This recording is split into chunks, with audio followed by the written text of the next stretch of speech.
하나님께서 우리에게 주시는 말씀은 마가복음 8장 14절에서 21절까지의 말씀입니다. 제가 보는 성경으로 신약 66쪽입니다.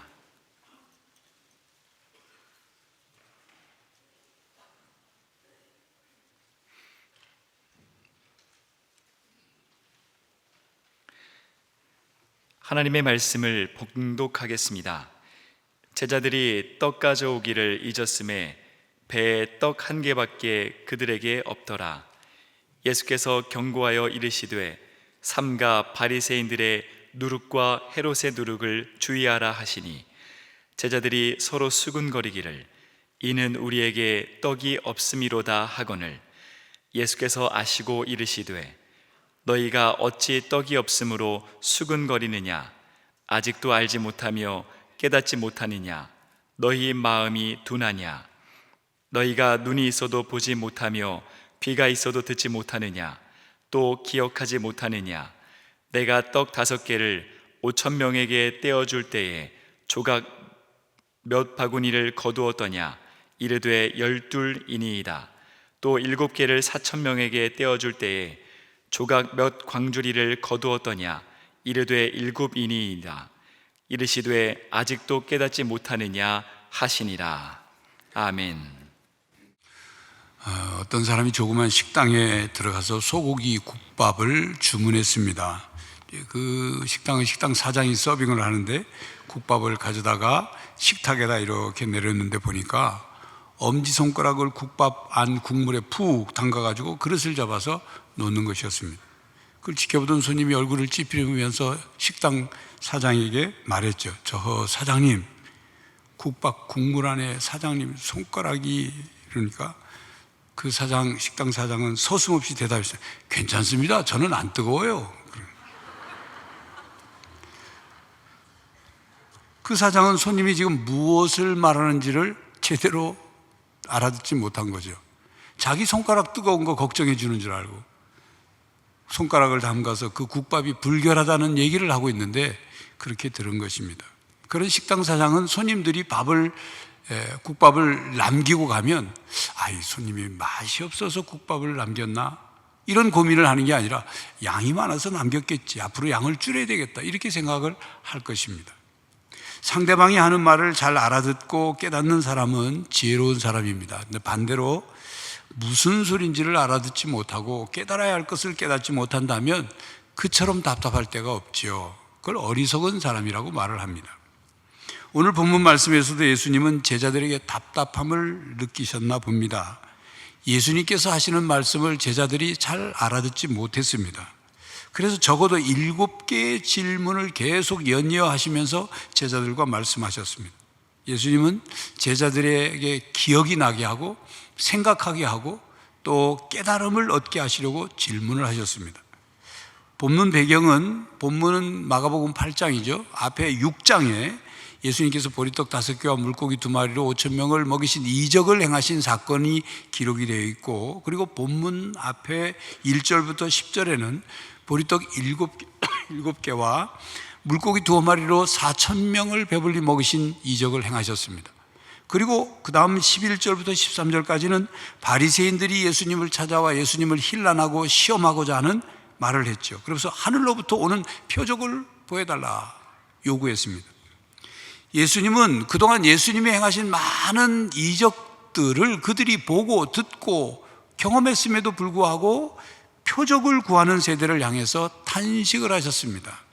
그렇게 바리새인들을 대면하신 예수님은 급히 배를 타고 갈릴리 호수 건너편으로 떠나셨습니다.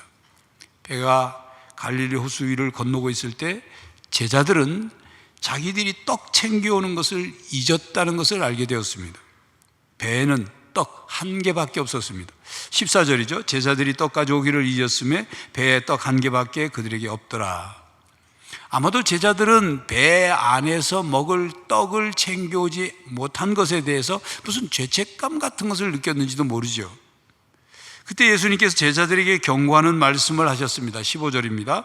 예수께서 경고하여 이르시되 삼가 바리새인들의 누룩과 헤롯의 누룩을 주의하라 하시니, 이 말씀에서 바리새인들의 누룩과 헤롯의 누룩, 이 표현에서 누룩이란 이제 떡을 만드는데 없어서는 안 되는 요소죠. 누룩을 반죽에 넣고 나면 반죽이 부풀어 오르고 변화가 생깁니다. 그래서 누룩은 가르침, 교훈을 의미합니다. 특히 본문에서 바리새인과 헤롯의 누룩은 악한 가르침, 악한 교훈, 악한 영향력을 의미합니다. 예수님은 바로 이 누룩의 발효되는 발효성을 비유로 들어서 악의 전파력, 악의 침투력, 악의 팽창력을 경고하신 거죠. 바리새인들은 예수님 당시 상당한 영향력을 끼쳤습니다. 사회에 사람들에게 스스로 의롭다고 자만하고 그리고 위선과 기만으로 가득 찼었습니다.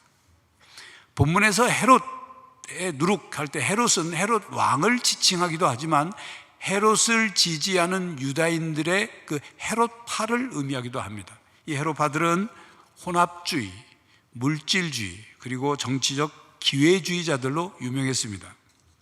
당시 유대인의 바리새인과 사두개인 등 종교 지도자들은 예수님이 메시아로 오셨는데도 예수님을 거부하고 예수님을 공격하고 예수님을 제거하려고 했죠.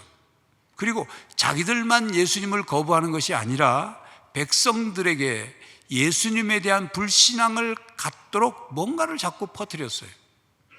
그렇기 때문에 예수님은 바리새인과 사두개인 그리고 헤롯파 사람들의 잘못된 가르침이 사람들을 잘못된 길로 인도하고 있으니 그들의 악한 가르침, 그들의 악한 교훈, 그들의 악한 영향력을 조심하라고 경고하신 것입니다. 그런데 제자들은 예수님의 말씀을 알아듣지 못했습니다. 그래서 예수님께서 제자들에게 질문을 연거푸하셨습니다. 그 연거푸 질문을 하신 그 내용을 보면 예수님의 마음이 제자들에게 제자를 향해서 얼마나 마음이 답답하신지, 안타까우신지, 어떻게 보면 화가 나신 것은 아닌가 하는 생각이 들 정도로 여러 개 질문을 하셨어요. 여러분, 우리가 사람들에게 뭔가를 질문할 때 한 가지 질문을 하고 답을 얻는 게 아니라 질문을 여러 개 연달아서 계속 하는 것, 제자들에게 예수님이 하시듯이 연달아서 하는 것은 상대방을 책망하는 그런 질문이 많습니다. 너 이랬지 않았어? 몰아붙이는 질문인 거죠. 그도 그럴 것이 제자들이 국밥집 사장처럼 자기들 얘기만 지금 하고 있겠죠. 오늘 본문에 나오는 예수님의 계속된 질문으로 이어진 제자들을 향한 책망은 제자들의 둔한 마음과 영적으로 눈이 멀고 귀 먹은 것, 그리고 그들이 예수님과 함께 하면서 보고 경험한 모든 것을 전혀 기억하지 못하는 것에 초점이 맞춰진 질문이자 책망이었습니다. 18절에 너희가 눈이 있어도 보지 못하며 귀가 있어도 듣지 못하느냐, 또 기억하지 못하느냐. 예수님의 이 말씀은 이미 마가복음 4장 11절 12절에서 예수님이 하신 말씀이 기억나게 됩니다. 이르시되 하나님 나라의 비밀을 너희에게 주었으나 외인에게는 그 모든 것을 비유로 하나니 이는 그들로 보기는 보아도 알지 못하며 듣기는 들어도 깨닫지 못하게 하여 돌이켜 죄사함을 얻지 못하게 하려 함이라 하시고, 또 이사야서 6장 9절에 여호와께서 이르시되 가서 이 백성에게 이르기를 너희가 듣기는 들어도 깨닫지 못할 것이요 보기는 보아도 알지 못하리라 하여 라고 한 이스라엘 백성을 향한 선지자 이사야의 전한 말씀이 생각나게 됩니다. 제자들은 눈이 있어도 보지 못하고 귀가 있어도 듣지 못하고 기억도 하지 못했습니다. 예수님께서 행하신 이적의 의미를 제자들은 기억조차 못하고 있는 것이었어요. 자, 우리는 여기서 이런 의문을 가질 수 있습니다. 도대체 제자들은 예수님과 함께하면서 수많은 사건을 겪고 수많은 이적을 목격하고 경험했는데 또 예수님이 누구신지도 많이 들었고 그랬는데 왜 깨닫지 못했을까? 지금 그 배 안에서의 상황에서 예수님이 누구시며 예수님이 왜 이 세상에 오셨는지를 알 텐데 왜 알아채지 못했을까? 왜 모든 것을 다 잊어버리고 말았을까? 왜 단기 기억 상실증에 걸린 사람처럼 되어버렸을까? 이런 의문을 가질 수 있습니다. 여러분, 그런데 우리가 그렇습니다. 우리가 신앙생활을 하면서 믿음의 훈련이 되지 않으면 그렇게 까마득하게 잊어버립니다. 신앙생활을 하면서 하나님의 말씀을 분명히 들었음에도, 예수님의 말씀을 분명히 듣고 깨달았음에도 까마득하게 잊어버려요. 기억이 나질 않아요. 예수님이 행하신 이적을 통해서 예수님은 자연 법칙을 초월하시는 분이시고, 예수님은 놀라운 능력을 행하실 수 있는 분이시고, 예수님은 우리를 사랑하시고 우리를 참 도와주시는 분이시고, 또 예수님은 우리와 함께 하시는 분이라는 사실을 알았으면서도 어느 순간에 까마득하게 잊고 마는 거예요. 상황만 보여요. 닥친 상황이 너무도 커서 아무것도 기억하지 못해요. 아무것도 보질 못합니다. 듣지 못해요. 문제만 보이는 거예요. 발생한 문제가 너무도 크게 느껴져서 하나님을 보지 못합니다. 하나님을 기억하지 못해요. 하나님께서 그동안 베푸신 은혜와 그 손길이 기억이 나지 않는 거예요. 상황과 문제가 우리의 눈을 가려버립니다. 우리의 귀를 막아버렸어요. 우리의 기억 장치를 마비시켰어요. 우리의 신앙을 가로막아 버린 겁니다. 그렇기 때문에 신앙 훈련이 중요합니다. 믿음이 훈련되어 있어야 됩니다. 신앙이 성숙해졌다는 것은 믿음 훈련이 잘 되어서 믿음 습관, 믿음의 면역 체계, 믿음의 반응 체계가 잘 갖춰진 것입니다. 예수님은 알지 못하며 깨닫지 못하는 제자들에게 너희 마음이 둔하냐라고 물으셨습니다. 마음이 둔해져서 알지 못하며 깨닫지 못하는 것이냐, 그렇게 물으신 거죠. 여기서 사용된 둔하다라는 단어는 성경에서 굳은, 무디어진, 강팍한, 완고한, 완악한, 이런 단어로 다른 곳에서는 번역이 됐습니다.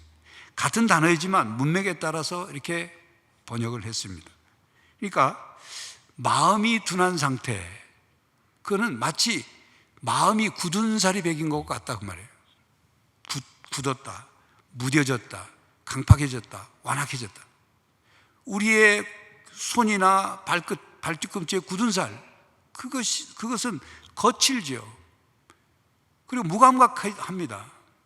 그리고 반응이 없죠. 바로 마음이 둔하다, 그 말은 그런 상태를 말하는 것입니다.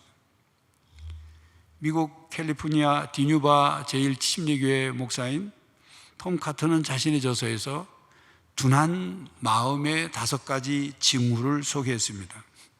여러분들도 이 징후가 있는지 한번 살펴보시기 바랍니다. 첫째는 그리스도에 대한 사랑의 결핍입니다. 예수님께 사랑합니다 라는 고백한 지가 너무도 오래됐어요. 두 번째는 영적 훈련이 틀에 박힌 일이 됩니다. 기도의 열정이 식어서 미지근하고 성경 공부가 귀찮아지고 예배 드리는 것이 타성해져졌어요. 교회에서 사순절 5000시간 기도 운동을 하든 말든 나는 기도하는 이라고 둔해진 거예요. 셋째는 과거에는 멸망의 길로 가는 사람들을 생각하면 마음이 막 안타까웠는데 지금은 전혀 그 사람 인생, 그 사람이 죽든 살든 멸망하든 말든 그렇게 돼버렸어요.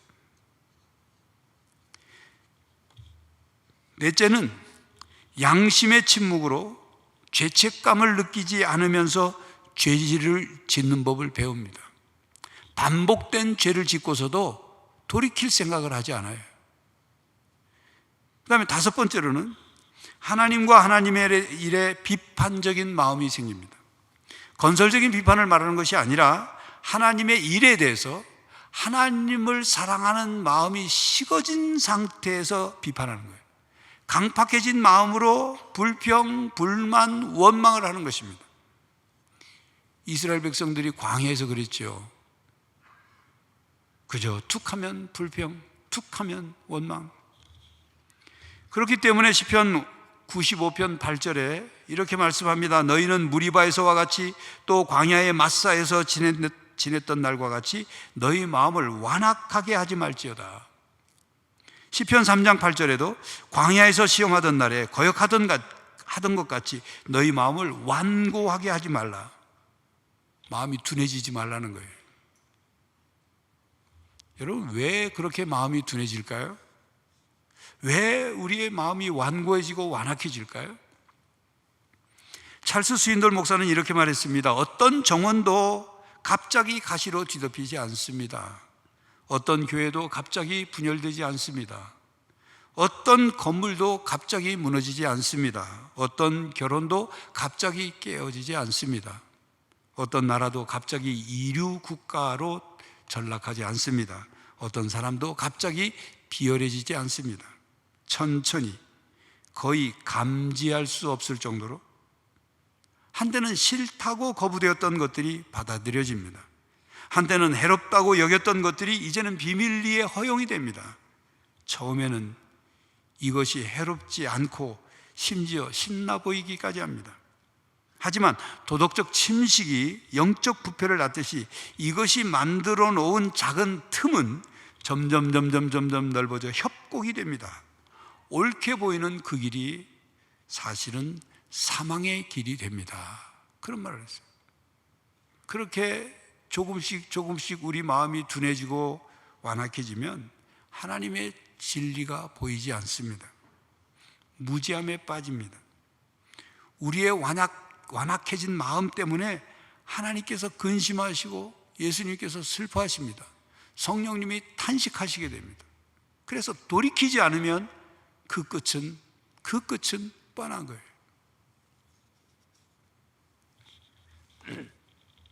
제자들은 예수님의 누룩을 언급하신 말씀을 듣고서 서로 수군거렸습니다. 16절입니다. 제자들이 서로 수군거리기를 이는 우리에게 떡이 없음이로다 하거늘. 우리에게 떡이 없는데 어떻게 바리새인의 누룩과 헤롯의 누룩 때문에 위험에 처할 수 있다는 것이지? 이렇게 말한 것과 같아요. 떡을 가져오지 않은 것은 누구 책임이야? 이런 말을 한 것과 같아요. 이에 예수님께서 제자들에게 말씀하셨습니다. 17절 예수께서 아시고 이르시되 너희가 어찌 떡이 없음으로 수군거리느냐? 아직도 알지 못하며 깨닫지 못하느냐? 너희 마음이 둔하냐? 예수님은 제자들에게 연거푸 물으셨습니다. 아직도 모르겠느냐? 아직도 내가 한 말 뜻을 못 알아듣겠느냐? 아직도 너희 마음이 둔하여 못 깨닫느냐? 이렇게 말씀하신 거예요. 예수님은 제자들이 깨닫지 못하자 19절 20절에 다시 제자들에게 질문을 하셨습니다. 내가 떡 5개를 5,000명에게 떼어줄 때 조각 몇 바구니를 거두었더냐? 이르되 12이니이다.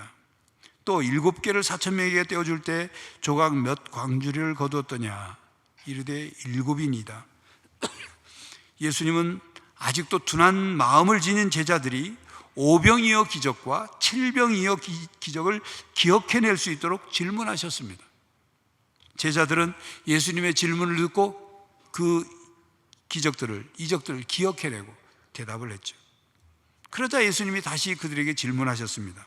21절이죠. 이르시되 아직도 깨닫지 못하느냐 하시니라.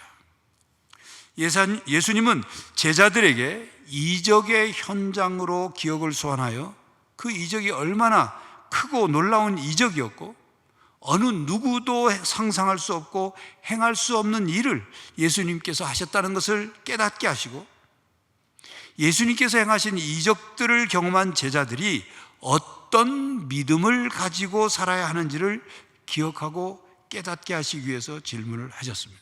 한마디로 말하면 깨달을 것을 깨닫는 신앙이 되라, 그 말이에요. 신앙생활에서의 깨달음은 신앙의 열림입니다. 깨달음으로 신앙의 문이 열립니다. 깨달음은 귀가 열리고 눈이 열리는 것입니다. 그래서 들을 수 있는 것을 들었을 때 깨닫게 되는 거죠. 볼 수 있는 것을 보았을 때 깨닫게 되는 겁니다. 깨달음이 없으면 믿을 수도 없고 믿음이 지속될 수도 없습니다. 깨달음이 하나씩 쌓여가면서 믿음이 자라고 믿음이 견고해지는 겁니다. 그렇게 깨달음을 통해서 믿음이 성장하게 됩니다. 반대로 깨달음이 일어나지 않을 때, 깨달음이 멈춰질 때, 깨달음이 없어질 때 신앙의 문은 서서히 닫히는 거예요. 하나님과 반대로 서게 되고 하나님을 등지게 되는 겁니다. 그래서 귀가 닫히고 눈이 닫히고 마음이 점점 닫혀서 점점 무뎌지는 거죠. 그렇게 영혼이 죽어가는 것입니다. 여러분, 우리가 무엇인가를 깨달을 때 신이 나죠. 답답하고 뭔가 가려진 것 같은데 싹 거친 것 같으니까 얼마나 깨달을 때 기분이 좋습니까? 그런데 깨닫는 과정은 꼭 신나는 것만은 아닙니다. 때로는 자기 자신의 어리석음을 인정해야 깨달음이 오기 때문에, 때로는 자기 부인을 통해 자기를 부인하고 자기를 깨뜨려야 깨달음이 오기 때문에, 때로는 삶 전체를 바꾸는 그런 고통을 감내해야 되기 때문에, 때로는 깨달음을 실천하기 위해서 대가를 지불해야 되기 때문이죠. 누가복음 15장에 보면 둘째 아들이 아버지의 유산을 미리 받아 챙겨가지고 먼 나라로 갔죠. 가서 허랑방탕해서 다 날려버렸습니다. 산거지가 됐죠. 먹고 살아야 되니까 돼지 농장에 취직했습니다. 그런데 그 지역에 극심한 흉년이 오니까 돼지들이 먹는 그 구정물 속의 쥐염 열매라도 먹고 싶어서 손을 넣어봐서 건져보면 그것조차 없었다 그랬어요. 그렇게 돼서야 이 둘째 아들이 깨닫습니다. 아, 우리 아버지 집에는 일꾼들이 배불리 먹는데 나는 여기서 굶어 죽는구나. 내가 하늘과 아버지께 죄를 지었구나. 내가 아버지께 가서 나를 일꾼으로 써달라고, 그러면 내가 굶어 죽지 않을 테니까 일꾼으로 써달라고 해야지 하고 돌아왔어요. 바닥까지 내려가서야 깨닫게 된 거예요. 돼지보다 못한 처지가 되어서야 깨닫게 된 거죠. 그러니까 이런 깨닫는 과정은 고통스러운 겁니다. 깨달음이 늦어지면 고통스러워지는 거예요. 깨달음은 삶을 변화시키고 온전한 사람이 될 수 있는 은혜입니다. 깨달음은 전적인 하나님의 은혜예요. 성령 하나님의 역사입니다. 내가 깨달으려고 안간힘을 쓴다고 해서 말씀이 깨달아지고 영적인 깨달음이 오는 게 아니에요. 성령님께서 우리가 깨달을 수 있도록 그 도와주셔야 깨닫는 은혜를 우리가 경험하게 됩니다. 성령님이 우리 내면에 빛을 비춰서 어둠을 몰아내 주셔야 깨달을 수 있는 거예요. 그러므로 우리는 깨달음의 은혜를 구해야 합니다. 주님, 깨달아야 할 것을 깨닫지 못하는 일이 생기지 않도록 깨달음의 은혜를 주십시오. 성령님, 깨달음의 역사가 제 안에서 일어나도록 도와주십시오. 오직 저는 깨달음의 은혜를 주셔야 하나님 말씀을 깨달을 수 있고, 깨달음의 은혜가 임해야 하나님의 손길을 발견하고 믿음이 생길 수 있고, 깨달음의 은혜가 역사해야 지나온 과거의 고난의 사건에 대해서도 하나님께 감사할 수 있습니다. 깨달음의 은혜로 말미암아 모든 일을 합력하여 선을 이루시는 하나님의 뜻과 손길과 섭리를 깨닫고 하나님께 영광 돌릴 수 있습니다. 그러니 깨달음의 은혜를 주십시오. 이렇게 기도해야 되는 거예요. 그래서 시편 기자는 이렇게 하나님께 기도하며 고백했습니다. 시편 119편 34절 나로 하여금 깨닫게 하여 주소서. 내가 주의 법을 준행하며 전심으로 지키리다. 그리고 여러분, 지금 여러분이 하나님 말씀을 들으면서 깨닫고 있다면 여러분 안에 성령님이 역사하고 계심을 믿으시기 바랍니다. 깨달음의 은혜에 감사하시기 바랍니다. 깨달음의 은혜가 더욱 풍성해지기를 바랍니다. 제자들은 왜 깨닫지 못했을까요?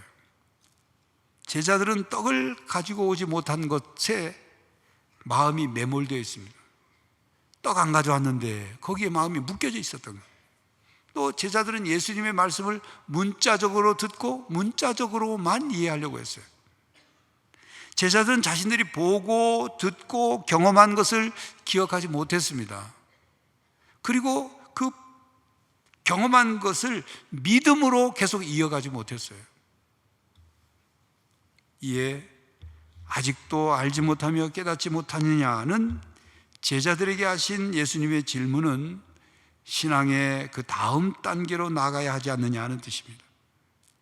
그렇게 이적 체험을 기억하고 그 이적을 체험하면서 느끼고 깨닫고 생겨난 믿음을 가지고 그 다음 믿음으로 나가라. 그 믿음이 제자리 걸음을 하지 말아라, 이런 뜻이에요. 제자들은 오병이어 기적과 칠병이어 기적을 경험하고 그 음식을 먹었죠. 기적으로 만드신 음식을 먹었습니다. 그래서 예수님의 능력을 경험했습니다. 그런데 그 음식을 먹고 나서 음식이 소화가 된 뒤에 경험된 은혜도 다 소화돼서 어디로 없어졌는지 없어져 버렸어요. 은혜를 망각하였습니다. 영적 건망증이 생긴 것 같습니다. 이스라엘 백성들이 그랬죠. 출애굽한 후에 이스라엘 백성들이 가나안 땅, 약속의 땅 가나안으로 가는 여정에서 그들은 끊임없이 하나님이 베푸신 은혜를 경험한 것을 잊어버렸어요. 아침이 되면 구름 기둥으로, 밤에는 불 기둥으로 그들을 인도하셨잖아요. 이미 홍해바다를 하나님이 갈르셔서 마른 땅을 밟고 홍해바다를 건넜어요. 놀라운 일을 경험한 거죠. 그리고 아침만 되면 만나와 메추라기를 하나님이 하늘에서 내려주셨어요. 그런 놀라운 은혜를 경험하며 살고 있음에도 길을 가다가 목이 마르니까 모세에게 불평하고 원망부터 하는 거예요. 그들이 경험한 은혜를 가지고 우리에게 이런 은혜를 베푸신 하나님이 물도 주실 거야, 이런 믿음을 가졌어야죠. 만나와 메추라기로 날마다 먹이시는 하나님이 물도 주시지 않겠어? 이 믿음을 가져야 했단 말이에요. 그런데 그들은 그렇게 하지 못했어요. 그 믿음으로 나가지 못했어요. 여러분, 그런데 우리들도 그렇지 않습니까? 하나님의 은혜를 깨닫고 경험했음에도 불구하고 그 다음 단계의 신앙으로 나가지 못하고 제자리 걸음을 하거나 뒷걸음질 치지는 않았느냐, 그 말입니다. 그러므로 성도 여러분, 제자들처럼 먹을 때만 은혜를 깨닫지 말고 경험한 신앙의 체험과 은혜를 기억하고 그것을 디딤돌로 하여 한 단계 한 단계 더 나아가는 신앙, 한 단계 한 단계 더 높이 오르는 신앙이 되기를 바랍니다. 신앙생활이 제자리 걸음하거나 뒷걸음질 치지 않기를 바랍니다. 앞으로 나아가는 믿음, 앞으로 전진하는 신앙생활이 되시기를 바랍니다. 여러분, 이 시간에도 예수님께서 우리들에게 물으십니다. 아직도 알지 못하며 깨닫지 못하느냐? 성령님을 통해서 날마다 매 순간마다 깨닫는 은혜를 누리는 성숙한 신앙인들이 되시기를 간절히 바랍니다. 기도하겠습니다. 하나님, 저희들의 마음이 둔하고 어두워 깨달아야 할 것을 깨닫지 못하고 볼 것을 보지 못하고 들을 것을 듣지 못하는 어리석은 저희들이 되지 않게 하시옵소서. 성령 하나님, 저희들 심령 속에 찾아오셔서 빛을 비춰주시고 우리의 둔해진 마음을 갈아엎어 하나님 말씀과 영적인 진리들을 깨닫고 그 깨닫는 은혜를 통하여 믿음이 날마다 더욱 자라고 성장케 하여 주시옵소서. 예수 그리스도의 이름으로 기도하옵나이다. 아멘. 성도 여러분, 하나님 말씀을 듣고 깨달을 수 있기를 바랍니다. 깨닫는 은혜가 여러분에게 있기를 바랍니다. 그리고 깨닫고 경험한 신앙을 가지고 한 단계씩 앞으로 나가는 믿음으로 성숙한 신앙인들이 되시기를 간절히 바랍니다. 지금은 우리 주 예수 그리스도의 은혜와 하나님 아버지의 사랑과 성령 하나님의 교통하심이 깨달음의 은혜로 더욱 큰 믿음으로 성숙한 신앙인이 되기를 다짐하는 모든 성도들과 가정과 삶의 현장 위에 이제로부터 영원히 함께 하시기를 간절히 축원하옵나이다. 아멘.